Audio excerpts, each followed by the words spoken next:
ಈ episode only for the girls women's. ಕೆಲವು ಸಲ ಅನ್ವಾಂಟೆಡ್ ಹೇರ್ಸ್ ಗಳು ಇರುತ್ತೆ, ಇಲ್ಲಿ ಗಡ್ಡ ತರ ಬಂದಿರುತ್ತೆ, ಕೆಲವೊಂದು ಮೀಸೆಗಳು ಬಂದಿರುತ್ತೆ. ಇದು ಪ್ರೈವೇಟ್ ಪಾರ್ಟ್ಸ್ ಅಲ್ಲೂ ಕೂಡ ಹೇರ್ಸ್ ಗಳನ್ನ ರಿಡಕ್ಷನ್ ಮಾಡ್ಕೊಳ್ಳೋದಕ್ಕೆ ಅಥವಾ ರಿಮೂವ್ ಮಾಡ್ಕೊಳ್ಳೋದಕ್ಕೆ ಪರ್ಮನೆಂಟ್ ಆಗಿ ಏನಾದ್ರು ಸಾನ್ಸುಸಿ ವೆಲ್ನೆಸ್ ಕ್ಲಿನಿಕ್ ಅಲ್ಲಿ ಇದೆಯಾ? ಆದ್ರೆ ಪ್ರೈವೇಟ್ ಪಾರ್ಟ್ ಅಂತ ಬಂದಾಗ ಪ್ಯೂಬಿಕ್ ಹೇರ್ ಇಂಪಾರ್ಟೆಂಟ್ ವಿಷಯ ಹೆಣ್ಮಕ್ಳಿಗೆ ಅಂತ ಹೇಳ್ಬೋದು.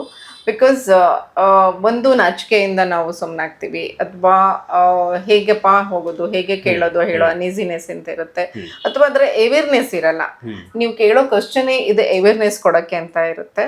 ಸ್ಯಾನ್ಸುಸಿಯಲ್ಲಿ ಲೇಸರ್ ಟ್ರೀಟ್ಮೆಂಟು ನೀವು ಹೇಳ್ದಂಗೆ ಪ್ರತಿ ಒಂದು ಭಾಗಕ್ಕೂ ಇದೆ. ಓಕೆ, ಫುಲ್ ಬಾಡಿಗೆನೇ ಇದೆ. ಸ್ಪೆಷಲಿ ದ ಪ್ಯೂಬಿಕ್ ಏರಿಯಾ ಅಂದರೆ ಪ್ರೈವೇಟ್ ಪಾರ್ಟ್ಸಲ್ಲಿ ಹೇರು ನಮಗೆ ಇನ್ಫೆಕ್ಷನ್ ಆಗೋದನ್ನು ತಡೆಗಟ್ಟುತ್ತೆ, ಹೈಜೀನ್ ಆಗಿರೋಕ್ಕೆ ಹೆಲ್ಪ್ ಮಾಡುತ್ತೆ, ಆ್ಯಂಡ್ ಅನೀಸಿನೆಸ್ ಕಮ್ಮಿ ಮಾಡುತ್ತೆ. And of course it is like you feel it is like the good totally the personal and that individual ಲೈಫಿಗೆ ಇದು ತುಂಬ ಹೆಲ್ಪ್ ಆಗುತ್ತೆ.